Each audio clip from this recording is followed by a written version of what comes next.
मी पत्रकार रमेश गांधी बोलत आहे. माझ्या मातोश्री आईचे गुरुवार दिनांक 10/3/2000 10/4/2025ला निधन झाले. त्याबद्दल आज शोकसभेचं नियोजन करण्यात येत आहे. आणि शोकसभेमध्ये फक्त मी आता भाषण करत आहेच.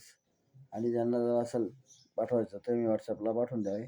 आणि गुलाबबाई भागचंद गांधी ह्या माझ्या मातोश्री असून त्यांचा जन्म 65 वर्षापूर्वी मिरजगाव येथे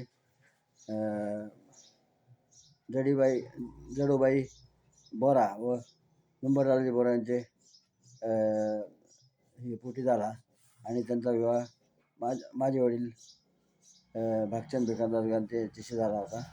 आणि त्या महावीर जयंतीच्या दिवशी दुपारी 6:15 समाधी मरण घेतलं झालं आहे. आणि त्यांच्या पश्चात त्यांच्या पाठीमागे 3 मुली, 1 मुलगा, 2 सुना, नातू आणि पंतू होते. जय श्रीराम.